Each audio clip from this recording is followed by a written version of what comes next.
저는 올해 67세이고 지난해 30년간 다닌 중견기업에서 정년퇴직을 했습니다. 퇴직금과 적금을 합쳐 여유자금이 1억 원 정도 있었는데 한국에서 이 돈으로는 별다른 투자도 어렵고 그냥 은행에 넣어두기엔 이자도 얼마 안 되더라고요. 그러던 중 작년 가을 우연히 인터넷에서 필리핀 세부 콘도 분양 광고를 보게 됐습니다. 하나로 8천만 원 정도면 바다가 보이는 새 콘도를 살 수 있다고 하더라고요. 게다가 세부는 한국인들이 많이 가는 관광지라 임대 수익도 기대할 수 있다고 했습니다. 사실 저는 해외여행도 일본 정도밖에 안 가봤던 사람이었는데 요즘 텔레비전에서 나오는 필리핀 이야기들을 보니 참 좋아 보이더라고요. 따뜻한 날씨에 물가도 싸고 무엇보다 영어를 쓰니까 젊은 시절 배운 영어도 써볼 수 있을 것 같았어요. 부동산 중개업체에서 나온 담당자는 정말 친절했습니다. 40대 중반쯤 되어 보이는 여성분이었는데 서울에서 설명회도 열어주고 각종 자료도 가져다 주더라고요. 요즘 한국 어르신들이 필리핀에서 여생을 보내시는 분들이 정말 많아요. 물가도 한국의 3분의 1 수준이고 마사지도 10,000원이면 1시간 받을 수 있어요. 게다가 이 콘도는 외국인 전용 단지라 안전하고 깨끗합니다. 설명을 들어보니 정말 매력적이었어요. 관리비도 한 달에 15만 원 정도라고 하고 수영장, 헬스장, 사우나까지 다 있다고 하더라고요. 그런데 지금 계약하면 할인도 해준다는 거예요. 아내는 처음엔 반대했습니다. 당신이 영어를 얼마나 한다고 그래? 거기 가서 무슨 일 생기면 어떻게 할 거야? 하지만 저는 이미 마음이 기울어 있었어요. 한국에서 1억 원 가지고 뭘 할 수 있겠어요? 아파트 하나 사기엔 턱없이 부족하고 은행 이자로는 한 달에 몇십만 원밖에 안 나오는데. 그래서 작년 11월에 세부로 직접 가봤습니다. 3박 4일 일정으로 현지 견학을 다녀왔는데 정말 괜찮더라고요. 콘도도 깨끗하고 바다도 보이고 무엇보다 11월 세부 날씨가 정말 좋았어요.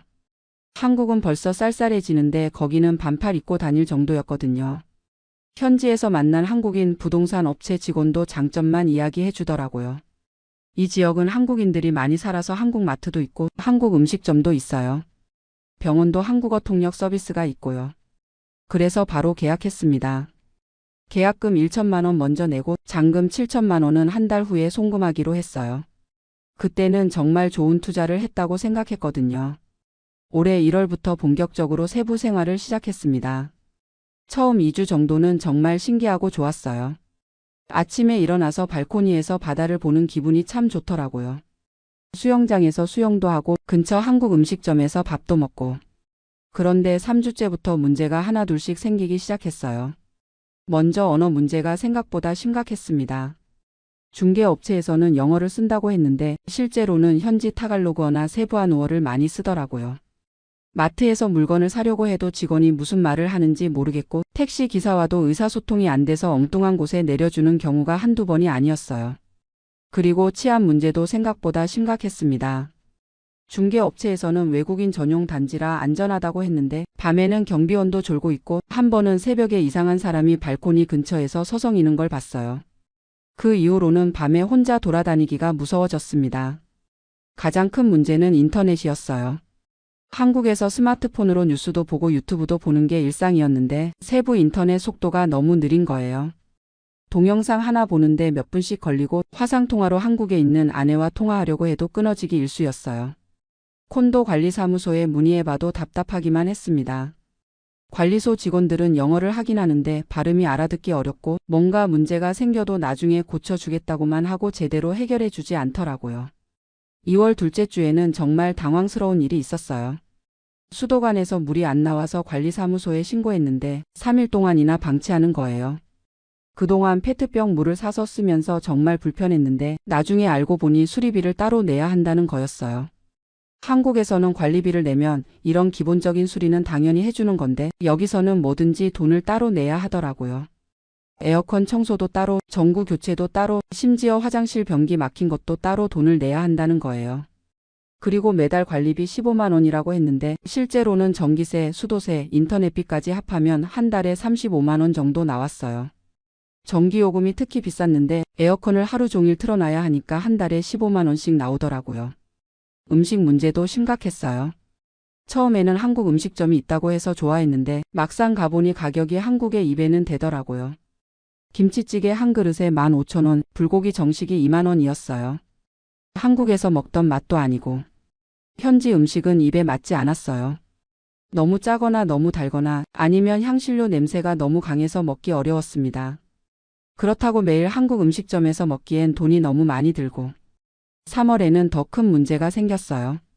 갑자기 배가 아프고 설사를 심하게 해서 병원에 갔는데 의사가 영어로 설명해 주는 걸 절반도 이해하지 못하겠더라고요. 다행히 한국어 통역 서비스가 있다고 했는데 통역료로 5만 원을 따로 내야 한다는 거예요. 병원비도 생각보다 비쌌습니다. 간단한 검사와 약값을 합쳐서 15만 원 정도 나왔는데 한국 같으면 3만 원도 안 될 텐데 말이에요. 보험도 안 되고. 그리고 한국인 커뮤니티에 들어가려고 노력해봤는데 이것도 쉽지 않더라고요. 세부에 있는 한국인들은 대부분 젊은 사람들이거나 사업하는 사람들이었어요. 저 같은 은퇴자는 별로 환영받지 못한다는 느낌이었습니다. 한국인 모임에 몇 번 가봤는데 대화 주제도 젊은 사람들 위주였고 저를 좀 무시하는 것 같기도 했어요.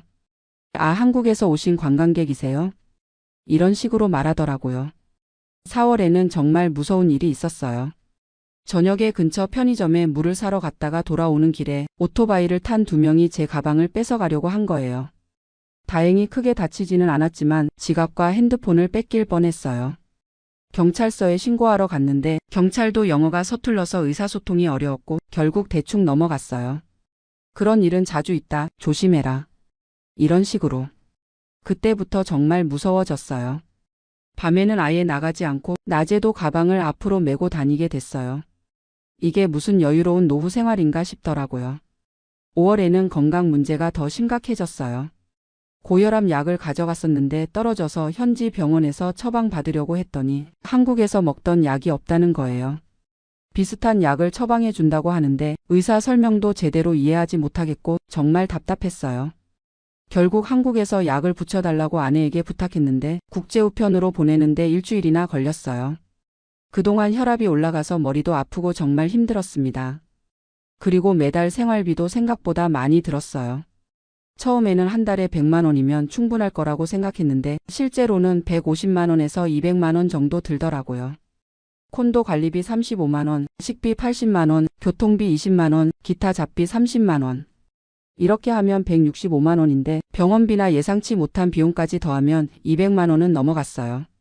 한국에서 살 때보다 오히려 돈이 더 많이 들더라고요. 게다가 스트레스는 몇 배나 더 받고 6월 초에 결정적인 사건이 일어났어요. 콘도 관리사무소에서 갑자기 추가 비용을 내라고 하는 거예요. 건물 보수공사비로 세대당 50만 원을 내야 한다는 거였어요. 왜 갑자기 이런 돈을 내야 하는 거냐고 항의했더니 계약서에 나와 있다는 거예요. 계약서를 다시 보니 정말 작은 글씨로 그런 내용이 있더라고요. 영어로 되어 있어서 제대로 확인하지 못했던 거죠. 그때 정말 화가 났어요. 한국에서 계약할 때는 그런 설명을 해주지도 않았으면서 이제 와서 돈을 내라고 하니. 그래서 한국인 부동산 업체에 전화했더니 그런 건 일반적인 거예요. 어쩔 수 없이 내셔야 해요. 이런 식으로 대답하더라고요. 그때 깨달았어요. 제가 완전히 속은 거구나. 6월 중순에 또 다른 문제가 생겼어요. 갑자기 정전이 되어서 하루 종일 전기가 안 들어왔는데 냉장고 음식은 다 상하고 에어컨도 안 돼서 정말 견디기 어려웠어요. 관리사무소에서는 이런 일은 가끔 있다. 참아달라고만 하더라고요. 한국에서는 정전이 되면 바로 복구되는데 여기서는 하루 종일 방치하는 거예요. 그리고 제일 힘든 건 외로움이었어요. 한국에서는 동네 사람들하고도 인사하고 이야기할 수 있었는데 여기서는 아무하고도 제대로 이야기할 수 없어요. 언어도 안 통하고 문화도 다르고 매일 콘도에서 텔레비전이나 보고 수영장에서 혼자 수영하고 이게 무슨 의미 있는 생활인가 싶더라고요. 한국에 있는 아내와 매일 화상통화를 했는데 아내도 제가 점점 우울해지는 걸 느꼈나 봐요. 당신 얼굴이 점점 어두워지고 있어. 그냥 돌아와. 이렇게 말하더라고요. 6월 말에 마지막으로 사건이 하나 더 있었어요. 콘도 엘리베이터가 고장나서 일주일 동안 안 돌아갔는데 저는 23층에 살고 있어서 계단으로 올라가야 했어요. 67세 나이에 23층을 걸어 올라가는 건 정말 힘들더라고요. 관리사무소에 항의했더니 부품을 주문했으니 기다려달라고만 하고 언제 고쳐질지도 모른다는 거예요. 그때 정말 한계를 느꼈어요. 이런 식으로 살 수는 없다고. 그래서 7월 초에 한국으로 돌아왔습니다. 콘도는 일단 그대로 두고 왔는데 팔려고 해도 쉽지 않을 것 같아요. 중개업체에서는 지금 시장이 안 좋아서 원래 가격에 팔기 어렵다고 하더라고요. 결국 7천만 원 투자해서 6개월 만에 손해만 보고 돌아온 셈이에요. 생활비로 1천만 원 정도 더 쓴 것까지 합하면 8천만 원 손해죠. 지금 한국에 돌아와서 생각해보니 제가 너무 성급했던 것 같아요. 광고에 현혹되어서 충분히 알아보지도 않고 덜컥 계약했으니까요. 무엇보다 나이를 고려하지 않았어요. 67세 나이에 새로운 환경에 적응한다는 게 얼마나 어려운 일인지 제대로 생각해보지 않았어요. 언어 문제도 심각하게 고려하지 않았고 의료 서비스나 생활 인프라 같은 것들도 제대로 알아보지 않았어요. 그리고 한국과 너무 다른 문화와 시스템을 이해하지 못했어요. 한국에서는 당연한 것들이 거기서는 전혀 다르게 작동하더라고요. 이제 와서 후회해봐야 소용없지만 다른 분들은 저 같은 실수를 하지 않으셨으면 좋겠어요. 해외 부동산 투자나 해외 거주를 생각하신다면 정말 신중하게 알아보시고 특히 나이가 많으신 분들은 더욱 조심하셔야 해요. 광고나 중개업체 말만 믿지 마시고 실제로 그곳에서 살아본 사람들 의견도 들어보시고 최소한 몇 개월은 살아보고 결정하세요. 저는 이제 한국에서 조용히 살 생각이에요. 1억 원 중에 2천만 원 정도밖에 남지 않았지만 그래도 한국이 제일 살기 좋은 것 같아요. 안녕하세요. 저는 박민수라고 합니다. 48세이고 텍사스 달라스에서 IT 컨설턴트로 일하고 있어요. 지난달 25년 만에 한국을 다녀왔는데 그때 경험한 일들을 말씀드리고 싶어서 이렇게 사연을 보냅니다. 사실 저는 1999년에 24살의 나이로 미국에 왔어요. 그때는 IMF 외환위기가 막 지나가고 있던 시기였죠. 대학을 졸업하고 취업이 어려워서 형이 먼저 와 있던 미국으로 유학을 왔습니다. 컴퓨터 공학을 전공했는데 마침 미국이 닷컴 붐이 한창이던 때라 운이 좋았어요. 처음 몇 년은 정말 힘들었습니다. 영어도 서툴고 문화도 다르고 무엇보다 가족과 친구들이 그리웠죠. 하지만 시간이 지나면서 점점 적응했고 2003년에 현재 아내를 만났어요. 아내는 1.5세대 한국계 미국인이었는데 저보다 훨씬 미국 생활에 익숙했죠. 2005년에 결혼하고 2007년에 딸이 2010년에 아들이 태어났습니다. 시간이 빠르게 흘러서 어느새 25년이라는 세월이 지났어요. 그동안 한국에는 부모님 제사나 급한 일이 있을 때만 잠깐 다녀왔는데 항상 바쁘게 오가느라 한국의 변화를 제대로 느낄 수 없었거든요. 그런데 작년 말에 아버지께서 갑자기 쓰러지셨어요. 다행히 큰 병은 아니었지만 78세의 연세에 혼자 계신 걱정이 되어서 올해는 좀 더 오래 머물기로 했습니다. 회사에 휴가를 내고 3주 동안 한국에 다녀오기로 했죠. 아이들은 이제 16살, 13살이 되어서 여름방학을 이용해 가족 여행도 겸할 수 있었어요. 아이들에게는 한국이 두 번째 고향이지만 사실 제대로 가본 건 처음이나 다름없었거든요. 인천공항에 도착했을 때부터 뭔가 달랐어요. 25년 전 제가 떠날 때와는 완전히 다른 모습이었죠. 공항부터가 정말 세련되고 현대적이었고 사람들의 옷차림이나 분위기도 많이 달라져 있었어요. 하지만 가장 충격적이었던 건 인터넷이었습니다. 아버지 집에 도착해서 와이파이에 연결했는데 속도가 정말 말이 안 되게 빨랐어요. 처음에는 뭔가 잘못된 줄 알았습니다.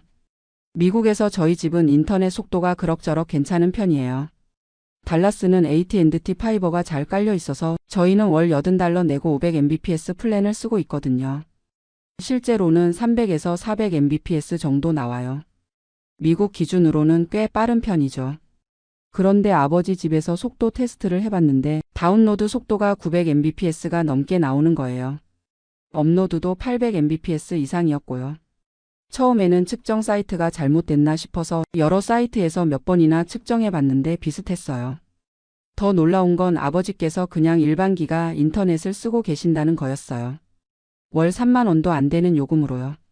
미국 돈으로 따지면 $22 정도인데 저희가 $80 내고 쓰는 것보다 2배 이상 빨랐던 거죠. 그때부터 한국의 인터넷 환경을 자세히 살펴보기 시작했어요. 카페에 가서도 와이파이 속도를 재보고 호텔에서도 재보고 지하철에서 휴대폰 데이터로도 재봤어요. 정말 충격적이었습니다. 지하철 2호선 한복판에서 오지로 측정했는데 다운로드 속도가 800mbps가 넘게 나왔어요. 저희 집 인터넷보다 빨랐거든요. 지하철에서요. 미국에서는 오지라고 해도 실제로는 50에서 150mbps 정도밖에 안 나와요.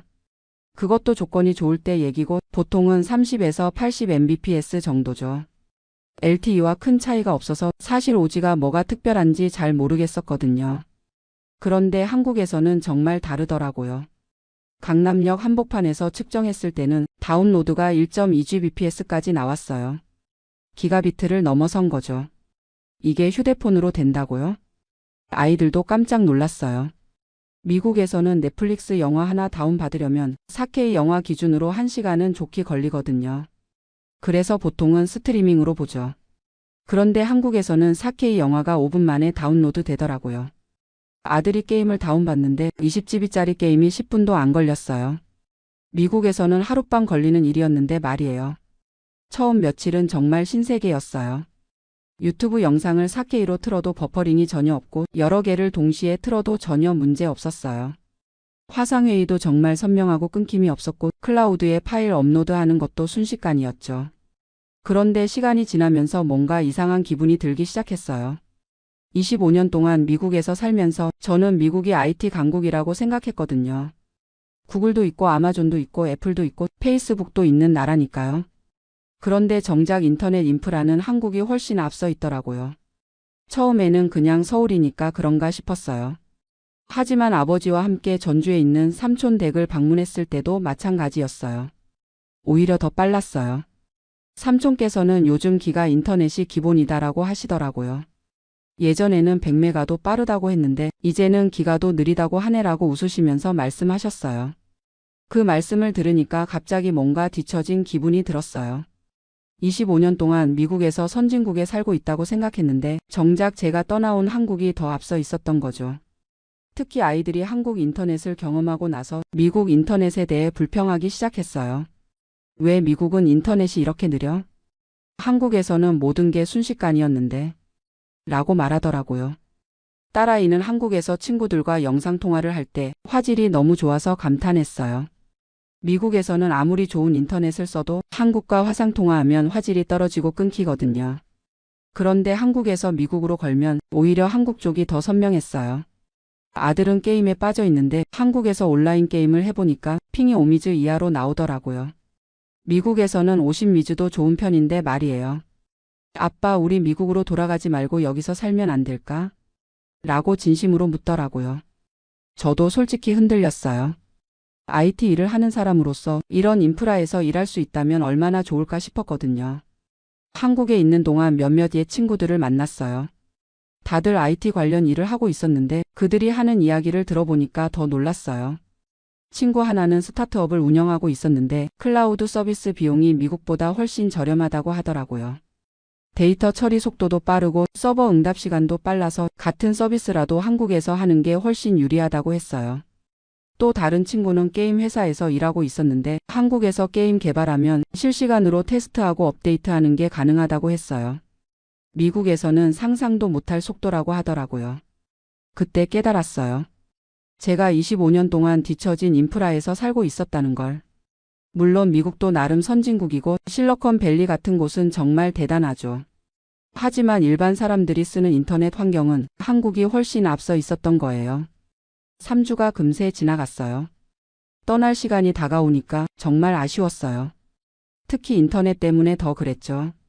공항에서 마지막으로 속도 테스트를 해봤는데 인천공항 와이파이도 500mbps가 넘게 나왔어요. 미국 집에서보다 빠른 공항 와이파이라니. 미국으로 돌아가는 비행기 안에서 생각이 많았어요. 25년 동안 미국에서 뿌리를 내렸지만 한국이 이렇게 발전해 있는 줄 몰랐다는 게 왠지 모르게 아쉬웠거든요. 달라스 공항에 도착해서 공항 와이파이에 연결했는데 속도가 15mbps 밖에 안 나왔어요. 한국에서 지하철에서 쓰던 것에 150도 안 되는 속도였죠. 집에 도착해서 우리 인터넷을 다시 써보니까 갑자기 답답하더라고요. 한국에서 5분 만에 되던 일이 여기서는 30분이나 걸리니까 말이에요. 아이들도 마찬가지였어요. 아빠, 인터넷이 왜 이렇게 느려졌어? 한국에서는 금방금방 됐는데. 라고 계속 불평했어요. 저도 일하는데 지장이 생겼어요. 대용량 파일을 클라이언트에게 보낼 때 한국에서는 몇 분이면 됐는데 여기서는 몇 시간씩 걸리니까요. 특히 한국 클라이언트와 화상회의를 할 때 제 쪽 화질이 떨어져서 미안했어요. 한국에서는 서로 4K로 깨끗하게 봤는데 미국에서는 제가 발목을 잡는 기분이었거든요. 그때부터 미국 인터넷에 대해서 알아보기 시작했어요. 왜 이렇게 느린지, 왜 이렇게 비싼지 말이에요. 알아보니까 정말 복잡하더라고요. 미국은 땅이 넓어서 인프라 구축 비용이 많이 들고 통신회사들이 지역별로 독점하고 있어서 경쟁이 별로 없다고 하더라고요. 한국은 땅이 좁고 인구 밀도가 높아서 인프라 구축이 상대적으로 쉽고 정부에서도 적극적으로 밀어줘서 세계 최고 수준이 된 거라고 했어요. 하지만 이해는 하면서도 아쉬운 마음은 어쩔 수 없었어요. 제가 IT 일을 하는 사람인데 이런 환경에서 일해야 한다는 게 말이에요. 며칠 후에 아내와 이야기했어요. 한국 인터넷이 정말 대단하더라고 하니까 아내도 신기해했어요. 아내는 한국계이지만 한국에 가본 적이 거의 없거든요. 그럼 우리도 한국으로 이사 갈까? 라고 농담으로 말했는데 아내가 진지하게 생각해 보자고 하더라고요. 아이들도 한국에서 보낸 3주가 정말 좋았다고 했어요. 인터넷뿐만 아니라 전반적인 편의시설이나 대중교통, 음식이나 문화도 마음에 들었다고 하더라고요. 딸아이는 한국 친구들이 진짜 친절했고 학교도 시설이 좋더라고 했어요. 아들은 게임하기에는 한국이 최고라고 하고요. 그 후로 몇 달 동안 정말 진지하게 고민했어요. 25년 만에 돌아가는 게 맞을까? 아이들 교육은 어떻게 할까? 일은 제대로 찾을 수 있을까? 하지만 가장 큰 걸림돌은 언어였어요. 저는 그나마 한국어가 되지만 아내와 아이들은 한국어가 서툴거든요. 특히 아이들은 한국 학교에 적응하기 어려울 것 같았어요. 그래서 결국 미국에 남기로 했어요. 하지만 인터넷 문제는 해결하고 싶었어요. 알아보니까 텍사스에도 구글 파이버가 있더라고요. 월 $100 내면 2Gbps를 쓸 수 있다고 했어요. 비싸긴 하지만 한국에서 경험한 것과 비슷한 속도를 낼 수 있을 것 같았어요. 그런데 우리 동네에는 아직 안 들어와 있었어요. 언제 들어올지도 모르고요. AT&T에서는 더 빠른 플랜도 있지만 월 $150나 해서 망설여졌어요. 결국 지금도 그냥 기존 플랜을 쓰고 있어요. 하지만 한국에서 경험한 걸 잊을 수가 없어서 매일 속도 테스트를 해보고 있어요. 혹시 더 빨라졌나 싶어서요. 그런데 변한 건 없더라고요. 여전히 300에서 400mbps 사이에서 왔다 갔다 해요. 한국에서 경험한 1Gbps와는 거리가 멀죠. 가끔 유튜브 영상이 버퍼링 될 때면 한국에서는 이런 게 없었는데 하는 생각이 들어요. 대용량 파일 다운로드 할 때도 한국이었으면 벌써 끝났을 텐데 하고 생각하고요. 특히 코로나 때문에 재택근무가 많아지면서 인터넷 속도가 더 중요해졌어요. 화상회의도 많아지고 클라우드 작업도 많아지고 VPN으로 회사 서버에 접속하는 일도 많아졌거든요. 한국 같은 인터넷 환경이었다면 훨씬 효율적으로 일할 수 있었을 텐데요. 요즘에는 친구들에게 한국 인터넷 자랑을 하고 다녀요. 한국 가서 인터넷 써봐라, 정말 다른 세상이다라고 하면서요. 그런데 미국에서 오래 산 한국인들은 대부분 비슷한 경험을 했더라고요. 한국 가서 인터넷 속도에 깜짝 놀라고 미국으로 돌아와서는 답답해한다고요. 이게 2024년 미국 인터넷이냐? 한국은 이미 2030년을 살고 있는 것 같다. 라고들 하더라고요. 물론 미국도 지역마다 다르긴 해요. 뉴욕이나 샌프란시스코 같은 곳은 좀 더 빠른 인터넷을 쓸 수 있다고 하더라고요. 하지만 한국처럼 전국 어디서나 빠른 건 아니에요. 그리고 비용도 한국보다 훨씬 비싸죠. 한국은 3만 원으로 기가 인터넷을 쓰는데 미국은 $100 넘게 내야 비슷한 속도가 나와요. 3배 이상 비싼 거죠. 가끔 한국 뉴스를 보면 인터넷 속도 세계 1위라는 기사가 나와요. 예전에는 그냥 스쳐 지나갔는데 이제는 정말 공감이 돼요. 실제로 경험해 봤으니까요. 아이들도 가끔 언제 한국 다시 가? 라고 물어봐요. 인터넷 때문만은 아니겠지만 한국에서 보낸 3주가 정말 인상 깊었나 봐요. 내년 여름에는 또 한국에 갈 예정이에요. 아버지께서 건강하시긴 하지만 자주 뵙고 싶거든요. 그리고 솔직히 말하면 한국 인터넷도 다시 경험해 보고 싶어요. 1년 사이에 또 얼마나 발전했을지 궁금하거든요. 혹시 더 빠른 속도가 나올지도 모르고요. 친구들은 이제 10기가 인터넷도 있다고 하더라고요. 10Gbps라니. 상상도 안 가는 속도예요. 미국에서는 꿈도 꿀 수 없는 속도죠. 그때 또 깜짝 놀랄 준비를 하고 있어요. 그리고 돌아와서는 또 미국 인터넷에 답답해할 준비도요. 지금 생각해보면 25년 전에 한국을 떠날 때는 미국이 모든 면에서 앞선다고 생각했어요. 실제로 그때는 그랬을 거예요. 하지만 이제는 확실히 알겠어요. 한국이 많은 면에서 미국을 앞섰다는 걸. 특히 IT 인프라 면에서는 확실히 그래요. 물론 미국도 좋은 점이 많아요. 땅이 넓고 자유롭고 기회도 많고요. 그래서 25년 동안 살았고 앞으로도 계속 살 거예요. 하지만 가끔은 아쉬워요. 한국 같은 인터넷 환경에서 제 실력을 마음껏 발휘할 수 있었다면 어땠을까 하고요. 제가 IT 컨설턴트로서 클라이언트들에게 더 빠른 인터넷을 쓰세요라고 조언하는데 정작 저 자신도 한국에 비하면 느린 인터넷을 쓰고 있으니까요. 요즘 아메리칸 드림이라는 말이 예전만 못하다고 하잖아요. 저는 그래도 미국에서 꿈을 이뤘다고 생각했는데 한국에 다녀오고 나니까 코리안 드림도 있다는 생각이 들어요. 한국에서 만난 친구들은 세계 최고 수준의 인프라에서 첨단 기술로 일하고 있었거든요. 그들이 부러웠어요. 미국도 분명 IT 강국이에요. 애플, 구글, 아마존, 마이크로소프트. 세계를 움직이는 회사들이 다 여기 있죠. 하지만 정작 일반 사람들이 쓰는 인터넷은 한국이 훨씬 앞서 있다는 게 아이러니예요. IT 기업들은 세계 최고인데 IT 인프라는 뒤처져 있다니요. 이유를 생각해 보니까 미국은 너무 자유시장에 맡겨둔 것 같아요. 통신회사들이 경쟁하기보다는 지역별로 나눠먹기를 하고 있는 것 같고요. 한국은 정부에서 적극적으로 나서서 인프라를 구축하고 경쟁을 유도했다고 하더라고요. 그 결과가 지금의 세계 최고 인터넷인 거죠. 가끔 미국 정치인들이 미국의 인프라를 개선하겠다고 하는데 한국처럼 될 수 있을까 의문이에요.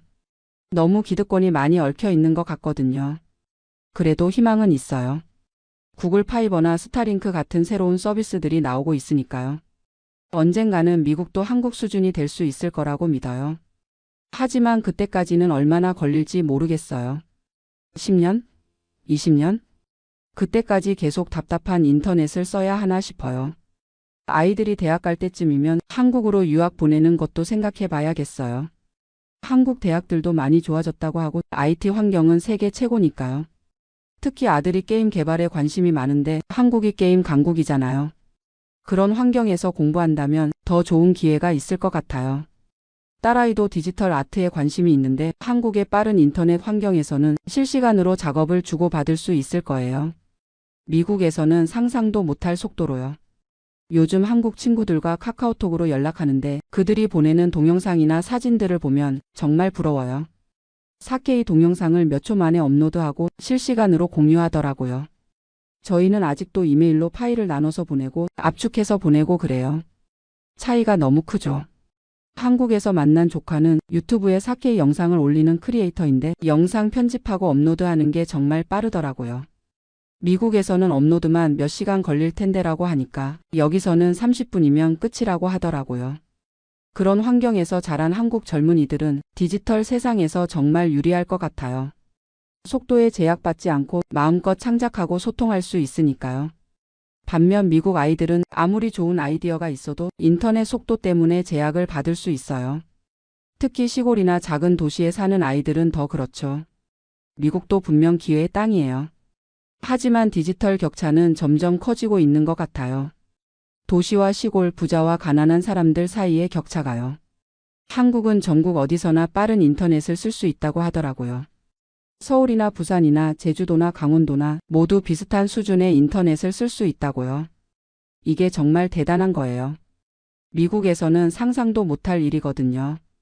뉴욕과 몬태나의 인터넷 속도 차이는 10배 이상 날 거예요. 한국 정부가 정말 잘한 것 같아요. 인터넷을 공공재처럼 생각하고 전 국민이 혜택을 받을 수 있도록 한 거죠. 미국은 아직도 인터넷을 사치품처럼 생각하는 것 같아요. 돈 많이 내야 빠른 걸 쓸 수 있고 지역에 따라서는 아예 못 쓰는 곳도 있고요. 코로나 때 정말 실감했어요. 온라인 수업 재택근무가 일상이 되니까 인터넷이 얼마나 중요한지 알겠더라고요.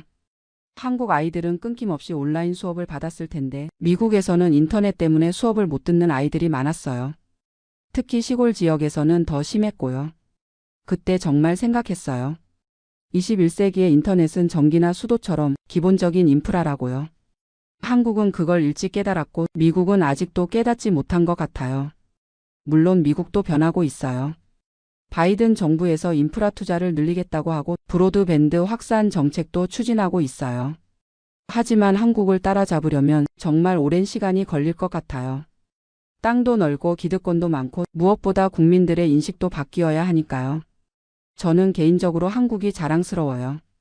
제가 태어난 나라가 이런 분야에서 세계 1위라니까요. 비록 지금은 미국에 살고 있지만 한국인이라는 정체성은 변하지 않거든요. 아이들에게도 자주 말해줘요. 너희 아빠 나라는 인터넷이 세계에서 제일 빨라라고요. 아이들도 자랑스러워해요. 실제로 경험해 봤으니까요. 한국에 있을 때 아이들 친구들이 미국에서 왔다고 하니까 신기해 하더라고요. 그런데 인터넷 얘기만 나오면 한국이 훨씬 좋은데 왜 미국에 사냐고 묻더라고요. 아이들도 대답하기 어려워 하더라고요. 미국이 더 좋은 줄 알았는데 한국도 정말 좋네라고 하면서요. 그 모습을 보니까 뭔가 복잡한 기분이었어요. 제가 25년 전에 미국에 온 이유는 분명했어요. 더 나은 기회, 더 나은 환경을 찾아서였죠. 하지만 이제는 한국도 그런 기회와 환경을 제공할 수 있게 됐어요. 어떤 면에서는 미국보다 더 나을 수도 있고요.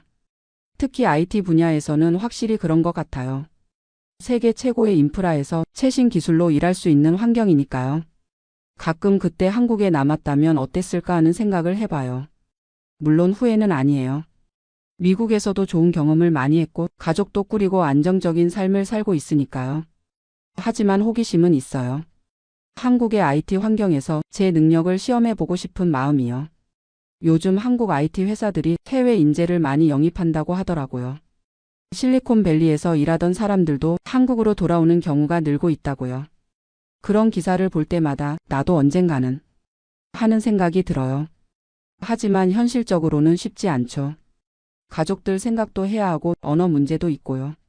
그래도 꿈은 있어요. 은퇴하고 나서라도 한국에서 몇 년 살아보고 싶어요. 세계 최고의 인터넷 환경에서 여유롭게 지내보고 싶거든요. 지금도 가끔 한국 인터넷 속도 순위를 찾아봐요. 여전히 세계 1위를 유지하고 있더라고요. 그럴 때마다 괜히 뿌듯해요. 미국 친구들에게도 자랑해요. 한국 인터넷 정말 빨라라고요. 처음에는 믿지 않더니 유튜브 영상 같은 걸 보여주니까 놀라더라고요. 어떻게 지하철에서 그런 속도가 나와? 우리는 집에서도 그렇게 안 빨라. 라고 하면서요. 그런 반응을 볼 때마다 한국이 정말 대단한 나라구나 싶어요. 작은 나라지만 IT 분야에서는 정말 세계를 리드하고 있다는 생각이 들어요. 앞으로도 한국이 이런 선도적인 역할을 계속했으면 좋겠어요. 6G, 7G. 차세대 기술에서도 계속 앞서 나갔으면 좋겠어요. 그리고 언젠가는 미국도 한국처럼 전 국민이 빠른 인터넷을 쓸 수 있는 날이 왔으면 좋겠어요. 그래야 정말 공정한 경쟁이 가능할 테니까요. 지금은 한국 아이들이 디지털 환경에서 너무 유리한 위치에 있는 것 같거든요. 미국 아이들도 그런 환경에서 자랄 수 있다면 더 많은 혁신이 일어날 것 같아요. 마지막으로 한국에 계신 분들께 말씀드리고 싶어요. 여러분이 쓰고 계신 인터넷이 정말 세계 최고라는 걸 알아주세요. 당연하게 생각하지 마시고 자랑스럽게 생각하세요. 저처럼 해외에 사는 한국인들은 그 소중함을 정말 잘 알거든요. 한국의 인터넷 환경이 얼마나 놀라운 것인지 말이에요. 그리고 앞으로도 계속 발전시켜 나가세요. 한국이 IT 강국으로서의 위상을 계속 유지할 수 있도록요.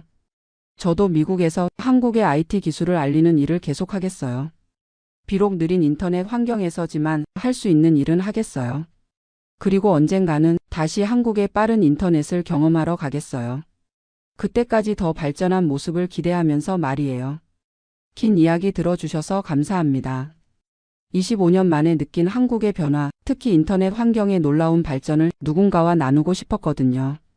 미국에서도 한국을 응원하는 사람이 있다는 걸 기억해 주세요. 그리고 한국의 빠른 인터넷을 자랑스럽게 생각해 주세요. 안녕하세요. 제가 지금 이렇게 한국에서 평범한 일상을 보내고 있다는 게 정말 감사하다는 생각이 드는 요즘입니다. 1년 전까지만 해도 저는 멕시코라는 먼 나라에서 꿈꿔왔던 은퇴 생활을 하고 있었거든요.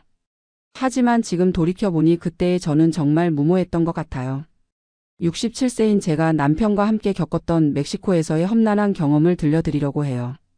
저는 정미란이라고 하고요. 남편 박종수와 함께 35년간 교직 생활을 마치고 2023년 초에 은퇴를 했어요. 저는 중학교에서 국어를 가르쳤고 남편은 구청에서 공무원으로 일했죠. 딸 수정이는 간호사로 일하고 있고 두 손주가 있어서 평범하지만 행복한 가정이었어요. 그런데 은퇴하고 나서 문득 이런 생각이 들더라고요. 이제 남은 인생은 정말 우리만을 위해 살아보고 싶다고 말이에요. 젊은 시절부터 저희 부부는 늘 남을 위해 살았어요. 아이 키우고 부모님 모시고 학생들 가르치고. 물론 보람찬 일이었지만 가끔은 우리만의 시간이 그리웠거든요. 그래서 은퇴하면 해외에서 좀 색다른 생활을 해보자고 늘 이야기했었어요. 특히 따뜻한 곳에서 여유롭게 살면서 새로운 경험도 쌓고 싶었고요. 그러던 중에 우연히 인터넷에서 멕시코 은퇴촌에 대한 글을 보게 됐어요. 푸에르토 바야르타라는 도시에 한국인들이 모여 사는 은퇴촌이 있다는 거였어요. 태평양이 내려다 보이는 아름다운 풍경, 1년 내내 따뜻한 날씨, 그리고 무엇보다 한국의 3분의 1 정도 되는 저렴한 생활비. 정말 꿈만 같은 이야기였어요. 교직원 연금으로 월 280만 원, 남편 공무원 연금 320만 원이면 멕시코에서는 정말 여유롭게 살 수 있다고 했거든요. 특히 이미 그곳에서 살고 있는 한국인 부부들의 후기를 보니까 더욱 마음이 끌렸어요. 골프도 매일 칠 수 있고 바닷가 산책도 하고 한국 음식도 쉽게 구할 수 있다고 하더라고요. 그리고 무엇보다 의료비가 저렴해서 건강관리도 부담 없이 할 수 있다는 말에 완전히 마음을 빼앗겼어요. 한국에서는 병원 한번 가기도 부담스러운데 말이에요.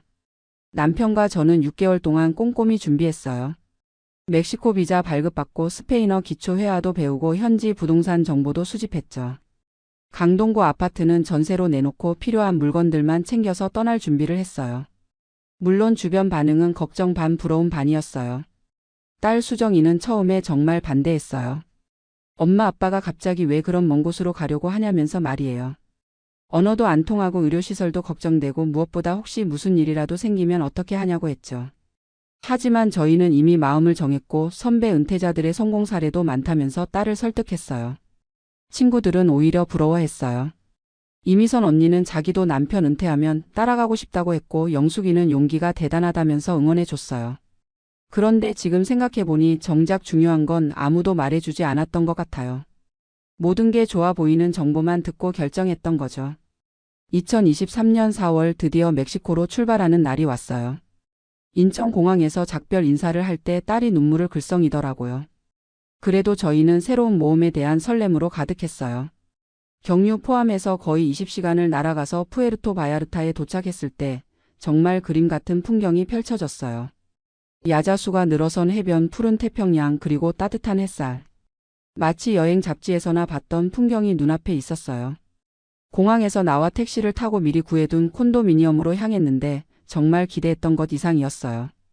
2베드룸짜리 아파트인데 바다가 내려다 보이고 월 렌트비도 1,200달러 정도로 한국 돈으로 150만 원 정도였어요. 첫 한 달은 정말 천국 같았어요. 매일 아침 일찍 일어나서 해변 산책을 하고 현지 시장에서 신선한 과일도 사고 멕시코 전통 음식도 맛보고. 무엇보다 물가가 정말 저렴해서 외식을 매일 해도 부담이 없었어요. 레스토랑에서 푸짐하게 먹어도 두 사람이 15달러면 충분했거든요. 그리고 무엇보다 좋았던 건 먼저 정착한 한국인 분들과의 만남이었어요. 김영철, 박순자 부부는 저희보다 2년 먼저 와서 정착한 분들이었는데 정말 많은 도움을 줬어요. 어느 병원이 좋은지, 어느 마트에서 한국 식품을 구할 수 있는지, 스페인어로 기본적인 의사소통은 어떻게 하는지 알려주셨죠. 이분들 이야기를 들어보니 정말 괜찮은 곳 같았어요. 의료비는 한국의 5분의 1 수준이고 멕시코 사람들도 친절하고 특히 한국인에 대해서는 호감을 갖고 있다고 하더라고요. 그래서 저희도 점점 이곳 생활에 적응하기 시작했어요. 하지만 한 달 정도 지나면서 조금씩 현실을 깨닫기 시작했어요. 우선 언어 문제가 생각보다 심각했어요. 기초적인 스페인어는 배워갔지만 정작 복잡한 상황에서는 의사소통이 거의 불가능했거든요. 은행 업무를 보려고 갔는데 직원이 빠르게 스페인어로 설명하는 걸 전혀 알아들을 수 없어서 한참을 헤맸어요. 그리고 의료 시스템도 생각과 달랐어요. 남편이 갑자기 배가 아파서 병원에 갔는데 의사와 제대로 된 소통이 안 되니까 정확한 진단을 받기가 어려웠어요. 다행히 한국인 분이 통역을 도와주셔서 해결됐지만 응급 상황이었다면 정말 큰일 날 뻔했죠. 그때 처음으로 해외 생활의 한계를 느꼈어요. 더 큰 문제는 치안이었어요. 처음엔 관광지라서 안전하다고 생각했는데 현실은 달랐어요. 어느 날 저녁 산책을 하고 집으로 돌아오는데 같은 단지에 사는 멕시코 노부부 집에 강도가 들었다는 소식을 들었어요. 밤에 집에 침입해서 돈과 귀중품을 훔쳐갔다는 거였어요. 처음엔 운이 나빠서 그런 일이 생긴 줄 알았어요. 하지만 김영철 씨 부부에게 물어보니 이런 일이 한두 번이 아니라고 하더라고요. 특히 외국인들이 사는 지역은 현지인들이 돈이 많다고 생각해서 자주 노려본다고 했어요. 그러면서 밤에는 절대 혼자 나다니지 말고 집에도 항상 조심해야 한다고 조언해 주셨어요. 그때부터 조금씩 불안감이 생기기 시작했어요. 밤에 집에 있을 때마다 작은 소리에도 깜짝깜짝 놀라게 되고 외출할 때도 항상 주변을 살피게 됐죠. 특히 한국인이라는 게 금세 티가 나니까 더 조심해야 한다는 생각이 들었어요. 그러던 어느 날 정말 무서운 일이 벌어졌어요. 같은 아파트에 사는 한국인 부부인 조명호 이수님 씨가 집에서 강도를 만난 거예요. 새벽 3시쯤에 발코니 유리창을 깨고 들어온 강도 2명이 돈을 내놓으라고 협박했다는 거였어요. 다행히 큰 부상은 없었지만 현금과 귀중품을 모두 털렸고 무엇보다 정신적 충격이 컸어요. 그 이야기를 들었을 때 정말 온몸에 소름이 돋았어요. 우리 집이랑 한층 차이밖에 안 나는 곳에서 벌어진 일이었거든요. 조명호 씨는 경찰에 신고했지만 경찰들이 와서 간단히 조서만 받고 그냥 가더라고 하더라고요. 범인을 잡겠다는 의지도 별로 없어 보였고 오히려 외국인들이 돈을 많이 갖고 다니니까 조심하라는 식으로 이야기했다고 해요. 그날 밤부터 정말 잠을 잘 수가 없었어요. 남편과 저는 번갈아가며 잠을 자면서 서로를 지켰어요. 작은 소리에도 깜짝 놀라서 일어나고 바람에 흔들리는 나무 소리도 누군가 침입하는 소리 같아서 무서웠어요. 이런 게 우리가 꿈꿔왔던 평화로운 은퇴 생활인가 싶어서 정말 절망스러웠죠. 더 큰 문제는 경제적인 부분이었어요. 처음에 알아본 정보와 달리 실제 생활비는 계속 늘어갔어요. 환율 변동도 있었고 현지 물가도 관광객들 때문에 계속 오르고 있었거든요. 특히 안전한 지역에서 살려면 집값도 비싸고 보안시설이 좋은 곳은 관리비도 만만치 않았어요. 그리고 의료비도 생각보다 많이 들었어요. 기본적인 진료는 저렴하지만 정밀 검사나 응급 상황에서는 비용이 만만치 않았거든요. 무엇보다 의사소통 문제 때문에 제대로 된 치료를 받기 어려워서 더 불안했어요. 한국에 있는 딸 수정이도 계속 걱정 전화를 했어요. 뉴스에서 멕시코 치안 문제를 봤다면서 괜찮냐고 물어보는 거예요. 저희는 괜찮다고 대답했지만 사실은 매일매일이 불안했어요. 특히 밤이 되면 정말 무서웠거든요. 그러던 중에 결정적인 사건이 일어났어요. 어느 날 밤 12시쯤 갑자기 복도에서 시끄러운 소리가 들렸어요. 누군가 소리를 지르는 것 같기도 하고 뭔가 부딪히는 소리도 들렸어요. 남편과 저는 숨을 죽이고 문틈으로 밖을 살펴봤는데 검은 옷을 입은 남자 둘이 바로 옆집 문을 발로 차고 있는 게 보였어요. 정말 심장이 터질 것 같았어요. 옆집에는 미국인 노부부가 살고 있었는데 그분들이 도움을 요청하는 소리가 들렸어요. 저희는 어떻게 해야 할지 몰라서 그냥 숨어 있을 수밖에 없었어요. 경찰에 신고해야 하는 건지 아니면 나가서 도와야 하는 건지. 하지만 무서워서 아무것도 할 수 없었어요. 10분 정도 지나서 조용해졌는데 강도들이 물건을 훔쳐서 도망간 것 같았어요. 다음 날 아침에 확인해 보니 정말 옆집이 털렸더라고요. 미국인 할아버지는 머리를 다쳐서 병원에 실려갔고 할머니는 정신적 충격으로 며칠 동안 말도 제대로 못하시더라고요. 그 순간 정말 깨달았어요. 이곳은 우리가 안전하게 살 수 있는 곳이 아니라는 걸 말이에요. 코앞에서 강도 사건이 벌어지는데도 아무것도 할 수 없는 무력함, 그리고 언제 우리 차례가 될지 모른다는 두려움이 정말 견딜 수 없었어요. 그날 밤 남편과 진지하게 이야기했어요. 이대로 계속 살 수는 없겠다고 한국으로 돌아가는 게 낫겠다고 말이에요. 남편도 같은 생각이었어요. 꿈꿔왔던 은퇴 생활이 이런 공포 속에서 보내는 나날이 될 줄은 몰랐다고 하더라고요. 하지만 돌아간다고 결정하기까지는 정말 힘들었어요. 6개월 동안 준비했던 일들이 모두 무너지는 기분이었거든요. 그리고 주변 사람들에게 뭐라고 설명해야 할지도 걱정됐어요. 겨우 6개월 만에 포기하고 돌아온다고 하면 실패자 같은 기분이 들 것 같았거든요. 하지만 생명보다 중요한 건 없잖아요. 매일 밤 두려움에 떨면서 사는 게 과연 행복한 은퇴 생활일까 싶었어요. 그래서 결국 한국으로 돌아가기로 결정했어요. 문제는 떠나는 것도 쉽지 않다는 거였어요. 임대 계약을 중도에 해지하려면 위약금을 내야 했고 구입했던 가전제품들도 모두 처분해야 했어요. 하지만 하루라도 빨리 이곳을 벗어나고 싶었기 때문에 손해를 감수하고라도 서둘러 정리했어요. 다른 한국인 분들에게는 급한 가족 일이 생겼다고 둘러댔어요. 치안 때문에 떠난다고 하면 그분들도 불안해하실 것 같았거든요. 김영철 씨 부부는 아쉬워하면서도 이해해 주셨어요. 그분들도 사실은 비슷한 고민을 하고 계셨던 것 같더라고요. 2023년 10월 말 멕시코에 온 지 6개월 만에 한국으로 돌아오는 비행기에 몸을 맡겼어요. 이상하게도 비행기가 이륙하는 순간 안도감이 밀려왔어요. 이제 밤에 무서워하지 않아도 되고 강도 걱정 없이 잠들 수 있다는 생각에 정말 홀가분했어요. 인천공항에 도착해서 한국 땅을 밟는 순간 눈물이 났어요. 그동안 얼마나 불안했는지 그때서야 실감이 났거든요. 딸 수정이가 마중 나와서 엄마 아빠가 무사히 돌아와서 다행이라고 하는데 정말 미안하면서도 고마웠어요. 집으로 돌아와서 보니 모든 게 그대로 있었어요. 전세로 내놓았던 집도 이상 없었고 한국의 모든 것들이 그리웠더라고요. 편의점에서 물건 하나 사는 것도 병원에서 한국어로 진료받는 것도 밤에 안심하고 잠드는 것도 모두 소중하게 느껴졌어요. 물론 주변 사람들에게는 설명하기가 좀 어려웠어요. 그렇게 준비해서 갔는데 왜 벌써 돌아왔냐고 묻는 분들이 많았거든요. 저는 솔직하게 치안 문제 때문이라고 말씀드렸어요. 그랬더니 다들 이해해 주시더라고요. 오히려 무사히 돌아와서 다행이라고 해주시는 분들이 더 많았어요.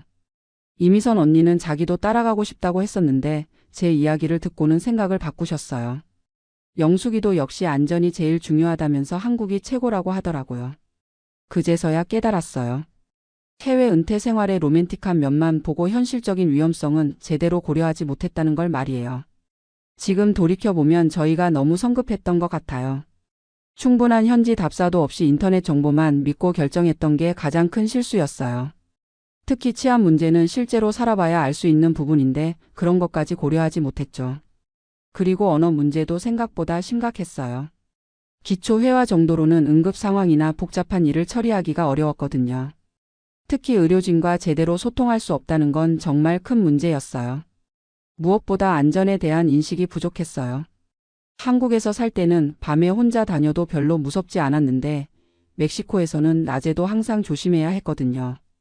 이런 스트레스를 매일 받으면서 사는 게 과연 행복한 노후인가 싶었어요. 한국으로 돌아온 지 1년이 지난 지금 정말 다행이라는 생각이 들어요. 한국의 치안이 얼마나 좋은지, 의료 시스템이 얼마나 잘 되어 있는지 새삼 깨닫게 됐거든요. 병원에서 한국어로 진료받는 것, 밤에 안심하고 잠드는 것, 이런 당연한 것들이 얼마나 소중한지 알게 됐어요. 지금은 강동구 아파트에서 평범한 일상을 보내고 있어요. 매일 아침 한강공원을 산책하고 동네 도서관에서 책도 읽고 손주들과 시간도 보내고. 예전에는 지루하다고 생각했던 일상이 이제는 정말 감사하고 소중해요. 물론 경제적으로는 좀 빠듯해요. 멕시코에서 낭비한 돈도 있고 한국 물가가 만만치 않으니까요. 하지만 안전하게 살 수 있다는 것만으로도 충분히 만족스러워요. 돈으로 살 수 없는 게 바로 평온함이거든요. 요즘 가끔 TV에서 해외 은퇴 특집 프로그램을 보면 복잡한 기분이 들어요. 좋은 면만 강조하는 경우가 많은데 실제로는 고려해야 할 게 정말 많거든요. 특히 치안이나 의료 언어 문제는 정말 심각하게 생각해 봐야 해요. 만약 저처럼 해외 은퇴를 꿈꾸시는 분들이 계시다면 몇 가지 조언을 드리고 싶어요. 첫째, 최소 6개월 이상은 현지에서 실제로 살아보세요. 관광으로 가는 것과 실제로 사는 것은 완전히 달라요. 특히 우기나 성수기가 아닌 평상시 모습을 봐야 현실을 제대로 알 수 있어요. 둘째, 언어는 정말 중요해요. 기초 회화가 아니라 복잡한 상황에서도 의사소통할 수 있을 정도로 준비하셔야 해요. 특히 의료진이나 관공서 직원과 대화할 수 있을 정도는 되어야 안전해요. 셋째, 현지 치안 상황을 정확히 파악하세요. 관광지와 실제 거주 지역의 치안은 다를 수 있어요. 그리고 외국인에 대한 현지인들의 인식도 미리 알아보시는 게 좋아요. 넷째, 의료 시스템을 꼼꼼히 확인하세요. 나이가 들수록 병원 갈 일이 많아지는데 제대로 된 치료를 받을 수 있는지가 정말 중요해요. 보험 적용 범위나 응급실 시스템도 미리 알아보세요. 다섯째, 경제적 계획을 현실적으로 세우세요. 처음에 알아본 정보와 실제 생활비는 다를 수 있어요. 특히 환율 변동이나 현지 물가 상승률도 고려해야 해요. 마지막으로 가족과의 관계를 생각해 보세요. 아무리 좋은 곳에서 살아도 가족과 떨어져 있으면 외로울 수 있어요. 특히 응급 상황에서 도움받을 사람이 있는지도 중요한 문제예요. 저는 이번 경험을 통해서 정말 많은 걸 배웠어요. 무엇보다 안전의 소중함을 깨달았고 한국이라는 나라가 얼마나 살기 좋은 곳인지 알게 됐어요. 물론 한국에도 문제는 많지만 적어도 기본적인 안전은 보장되잖아요. 그리고 평범한 일상이 얼마나 소중한지도 깨달았어요. 매일 무사히 하루를 마치고 집에 돌아올 수 있다는 것, 밤에 안심하고 잠들 수 있다는 것이 정말 큰 행복이더라고요. 지금 저희 부부는 한국에서 소소한 행복을 찾으며 살고 있어요. 손주들과 놀아주고 동네 복지관에서 봉사활동도 하고 가끔 국내 여행도 다녀요. 예전에는 시시하다고 생각했던 일들이 이제는 정말 소중하게 느껴져요. 특히 딸 수정이와 손주들을 자주 볼 수 있어서 좋아요. 멕시코에 있을 때는 영상통화로만 봤는데 직접 만나서 안아주는 게 이렇게 좋은 줄 몰랐어요. 손주들도 할머니, 할아버지가 돌아와서 좋다고 하니까 정말 뿌듯해요. 요즘은 동네 경로당에서 다른 어르신들과 시간도 보내고 복지관에서 하는 프로그램에도 참여해요. 컴퓨터 교실도 다니고 건강체조도 하고 가끔은 요리 교실에도 가요. 이런 게 바로 진짜 행복한 노후가 아닐까 싶어요. 남편도 이제는 집 근처 도서관에서 책을 읽거나 동네 산책로를 거닐며 여유를 즐기고 있어요. 가끔 옛 직장 동료들과 만나서 담소를 나누기도 하고 동창회에도 나가고. 이런 평범한 일상이 얼마나 소중한지 이제야 깨달았어요. 물론 가끔은 멕시코의 아름다운 풍경이 그리울 때도 있어요. 푸른 바다와 야자수, 따뜻한 햇살. 하지만 그런 건 여행으로도 충분히 즐길 수 있다는 걸 깨달았어요. 살기 위해서는 안전이 가장 중요하니까요. 제 이야기를 들으시는 분들 중에 혹시 해외 은퇴를 꿈꾸시는 분들이 계시다면 정말 신중하게 결정하시기 바라요. 로맨틱한 광고나 성공 사례만 보지 마시고 현실적인 어려움들도 충분히 고려해 보세요. 특히 치안이나 의료, 언어 문제는 정말 심각하게 생각해야 할 문제들이에요. 그리고 무엇보다 가족의 소중함을 잊지 마세요. 아무리 좋은 곳에서 살아도 사랑하는 사람들과 떨어져 있으면 의미가 없어요. 특히 나이가 들수록 가족의 도움이 필요한 상황이 많아지거든요. 저는 이제 한국에서의 평범한 일상에 정말 만족하고 있어요. 매일 아침 일어나서 무사히 하루를 보낼 수 있다는 것, 밤에 안심하고 잠들 수 있다는 것이 얼마나 큰 행복인지 깨달았거든요. 혹시 저처럼 해외 은퇴를 고려하고 계신 분들이 계시다면 제 경험을 참고해서 더 신중하게 결정하셨으면 좋겠어요. 꿈을 포기하라는 게 아니라 현실을 제대로 파악하고 준비하시라는 뜻이에요. 안전하고 건강한 노후 그리고 가족과 함께하는 평범한 행복. 이것들이 진짜 소중한 가치라는 걸 이번 경험을 통해 깨달았어요. 여러분도 무리하지 마시고 현재 갖고 계신 것들의 소중함을 다시 한번 생각해 보시기 바랍니다. 저는 57세 변호사입니다. 로스앤젤레스에서 태어나 자란 한인 2세로 지금까지 미국에서만 살아왔어요. 아버지는 제가 태어나기 전에 한국에서 이민 오셨고 어머니는 아버지와 결혼해서 따라오신 분이었죠. 그런데 최근 몇 년 사이에 우리 가족에게 큰 변화가 생겼습니다. 아버지의 사업이 완전히 망해버린 거예요. 30년 넘게 운영하던 수입업체가 코로나와 공급망 문제로 무너져 내렸죠. 그동안 부모님은 경제적으로 안정적이셨는데 갑자기 제가 부양해야 하는 상황이 되었어요. 그런데 문제는 제 아내가 미국인이라는 거였습니다. 결혼한 지 25년이 된 제시카는 처음에는 이해해 주려고 했어요. 하지만 시간이 지날수록 우리 집안의 부모 부양 문화를 받아들이기 어려워했죠. 도대체 언제까지 당신 부모님을 도와야 하는 거야? 어젯밤에도 제시카가 이렇게 물어봤어요. 저는 대답할 수가 없었습니다. 솔직히 저도 정확한 답을 모르거든요. 미국에서 태어나 자랐지만 집에서는 항상 한국식 가치관으로 교육받았어요.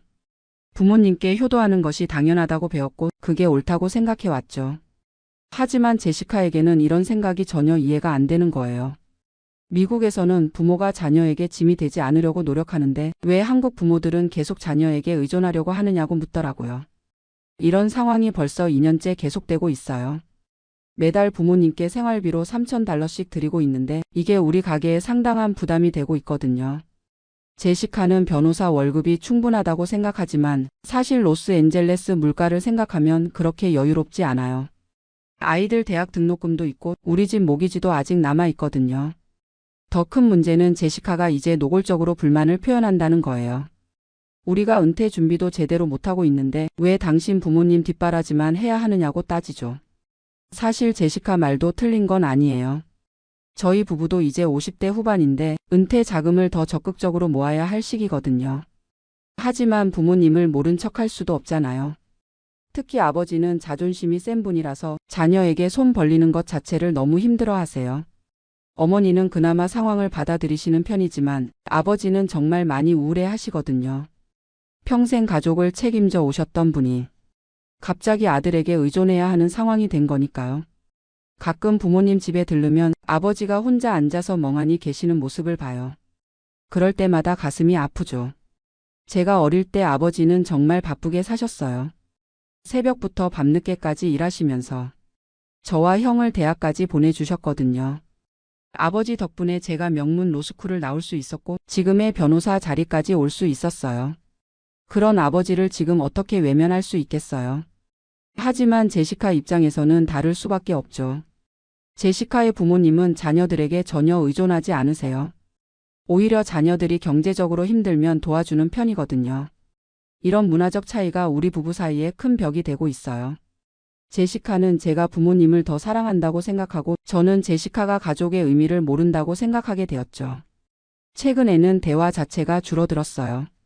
집에 들어가면 서로 인사만 하고 각자 할 일만 하다가 잠자리에 들거든요. 아이들도 눈치를 채고 있어요. 큰딸 에밀리는 대학생인데 집에 올 때마다 분위기가 이상하다고 물어봐요. 작은 아들 제이크는 고등학생인데 요즘 집에 있는 시간을 줄이고 있어요. 친구들과 더 많은 시간을 보내려고 하죠. 이런 상황이 계속되면서 저 자신도 정말 지쳐가고 있어요. 사무실에서는 집중이 잘 안 되고 집에서는 긴장이 풀리지 않거든요. 얼마 전에는 제시카가 한 번 더 큰 소리를 쳤어요. 이제 선택해. 나와 아이들을 택할 거야. 아니면 당신 부모님을 택할 거야 라고 했거든요. 그때 정말 멘탈이 무너질 뻔했어요. 왜 이런 선택을 해야 하는지 이해가 안 됐거든요. 모두 제 가족인데 말이에요. 사실 저도 가끔은 부담스러울 때가 있어요. 매달 $3,000씩 나가는 게 만만치 않거든요.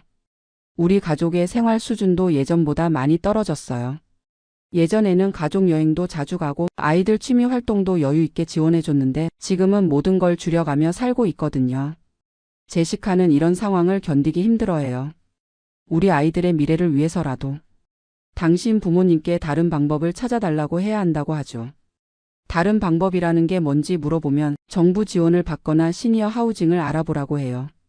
하지만 부모님이 그런 걸 받아들이실 리가 없거든요. 특히 아버지는 자존심이 너무 세서 정부 지원 같은 건 절대 받으려고 하지 않으세요. 평생 세금 내며 살았는데 이제 와서 거지짓은 못한다고 하시거든요.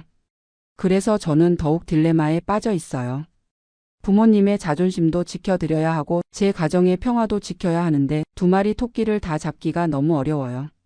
한국인 친구들과 이야기해보면 다들 비슷한 고민을 하고 있더라고요. 특히 미국인과 결혼한 한인 2세들은 모두 이런 문화적 충돌을 겪고 있어요. 어떤 친구는 결국 이혼까지 했어요.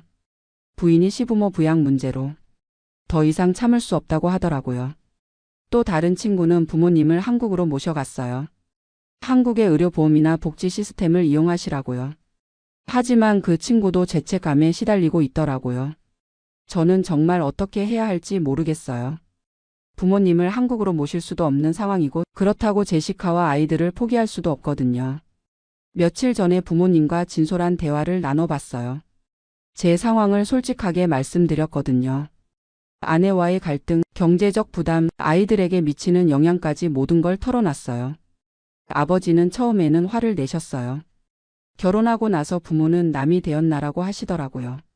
하지만 어머니가 아버지를 달래시면서 제 입장을 이해해 주려고 노력하셨어요. 그리고 며칠 후에 부모님이 다시 연락 주셨어요. 혹시 한국에 있는 형제들과 함께 살 방법은 없는지 알아보겠다고 하시더라고요. 사실 한국에 고모부가 계신데 연세는 많으시지만 경제적으로는 여유가 있으세요. 그분께서 부모님을 도와주실 수도 있을 것 같아요. 하지만 그것도 쉬운 일이 아니에요. 부모님이 70대 후반인데 지금 와서 한국으로 가시기가 쉽겠어요? 언어 문제도 있고 의료 시스템도 다르고 무엇보다 40년 넘게 미국에서 사신 분들이 갑자기 환경을 바꾸기가 힘들잖아요. 그래서 저는 다른 방법을 생각해 보고 있어요. 제시카와 좀 더 진지한 대화를 해보려고요. 부모 부양이 저희 가족에게 어떤 의미인지 그리고 이것이 일시적인 상황일 수도 있다는 걸 이해시켜 보려고 해요. 아버지가 아직 70대 후반이시니까 건강하시면 몇 년 후에는 소셜 시큐리티나 다른 수입원을 찾을 수도 있을 거예요. 지금처럼 매달 많은 돈이 필요한 상황이 영원히 계속되지는 않을 거라고 생각해요. 또한 제시카에게도 양보를 요청해 볼 생각이에요. 우리가 부모님께 드리는 돈의 일부를 다른 방식으로 해결할 수 있는지 함께 고민해 보자고 할 거예요. 예를 들어 부모님이 살고 계신 집의 모기지를 저희가 대신 내드리는 대신 생활비는 조금 줄여서 드리는 방법도 있을 것 같아요. 아니면 부모님을 우리 집 근처로 모셔와서 같이 살지는 않더라도 더 자주 돌볼 수 있는 방법도 생각해 볼 수 있겠죠. 사실 제가 가장 걱정하는 건 제시카와의 관계가 더 이상 회복 불가능한 지경까지 가는 것이에요. 25년을 함께 살아온 아내인데 이런 일로 헤어진다면 정말 후회가 클 것 같아요. 아이들에게도 좋지 않은 영향을 미칠 거고요. 하지만 부모님을 포기할 수도 없어요. 특히 아버지 같은 경우에는 정말 저희 도움이 절실한 상황이거든요. 어머니는 그나마 영어도 하시고 미국 생활에 적응을 잘 하셨는데 아버지는 사업 외에는 다른 걸 잘 모르세요. 이런 분이 갑자기 경제적으로 어려워지시면 정신적으로도 많이 힘들어 하시거든요. 실제로 요즘 아버지가 많이 우울해하고 계세요. 가끔 전화드리면 한숨만 푹푹 쉬시고 내가 이렇게 살 줄 몰랐다고 하세요. 그런 아버지를 보면서 제가 어떻게 외면할 수 있겠어요. 비록 미국에서 태어나고 자랐지만 저에게는 여전히 아버지가 가장 큰 어른이거든요. 그래서 최근에 제가 내린 결론은 이거예요. 일단 제시카와 솔직하고 진지한 대화를 나눠보고 서로의 입장을 완전히 이해할 때까지 시간을 갖자는 거예요. 그리고 부모님과도 장기적인 계획을 세워보려고 해요.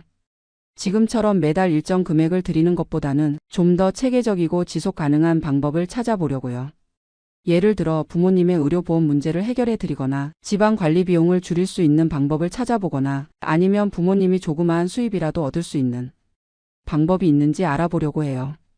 사실 아버지는 수입업 경험이 많으시니까 규모는 작더라도 다시 시작할 수 있는 방법이 있을지도 모르거든요. 물론 연세를 생각하면 쉽지 않겠지만 아버지의 자존심을 지켜드리면서 경제적 부담을 줄일 수 있는 방법이라면 시도해 볼 만한 가치가 있다고 생각해요. 그리고 제시카에게는 이런 노력들을 보여드리면서 제가 무작정 부모님만 편드는 게 아니라는 걸 이해시켜 드리려고 해요. 우리 가족의 행복도 중요하지만 부모님의 행복도 포기할 수 없다는 점을 제시카가 받아들여 주길 바라고 있어요. 다행히 최근에 조금 희망적인 신호가 보이고 있어요. 제시카가 먼저 대화를 제안해 왔거든요. 우리가 이렇게 계속 갈등만 하면 아무것도 해결되지 않을 것 같다면서 현실적인 방안을 함께 찾아보자고 하더라고요. 그래서 이번 주말에 아이들이 없을 때 둘이서 진지하게 앉아서 이야기해 볼 계획이에요. 제가 먼저 제시카에게 사과할 생각이에요. 그동안 제시카의 입장을 충분히 고려하지 못했고 일방적으로 제 방식만 고집했던 것 같거든요. 그리고 앞으로는 모든 결정을 제시카와 상의해서 내리겠다고 약속하려고 해요. 부모님께 도움을 드리는 방식이나 규모도 제시카의 의견을 충분히 반영해서 정하고요. 제시카도 부모님 입장을 이해해 주려고 노력해달라고 부탁해 볼 거예요. 비록 문화가 다르더라도 가족을 사랑하는 마음은 똑같다는 걸 알아달라고 말씀드릴 거예요. 사실 이런 문제는 하루아침에 해결될 수 있는 게 아니에요. 시간을 갖고 천천히 서로를 이해해 가면서 모두가 납득할 수 있는 방법을 찾아야 하는 거죠. 지금까지 57년을 살아오면서 이렇게 어려운 선택의 기로에 선 적은 없었던 것 같아요. 하지만 이것도 제 인생의 한 부분이고 피해갈 수 없는 과정이라고 생각해요. 한인 2세로 살아간다는 것은 이런 문화적 갈등을 감수해야 한다는 뜻이기도 하거든요. 두 문화 사이에서 균형을 찾아가는 것이 쉽지는 않지만 불가능한 일도 아니라고 믿어요. 앞으로 몇 달 동안은 정말 중요한 시기가 될 것 같아요. 제시카와의 관계를 회복하고 부모님께도 새로운 희망을 드릴 수 있도록 최선을 다해 보려고 해요. 그리고 무엇보다 제 아이들에게 좋은 아버지가 되고 싶어요. 아버지로서 가족을 지키고 동시에 조부모님께 효도하는 모습을 보여드리고 싶거든요. 쉽지 않은 길이지만 사랑으로 해결할 수 없는 문제는 없다고 믿어요. 시간이 좀 더 걸리더라도 우리 가족 모두가 행복할 수 있는 방법을 반드시 찾아낼 거예요. 이런 어려운 시기를 겪고 있는 다른 한인 가족들에게도 힘이 되었으면 좋겠어요. 우리만 이런 고민을 하는 게 아니라는 걸 알고 서로 힘을 모아서 지혜로운 해결책을 찾아갔으면 좋겠습니다.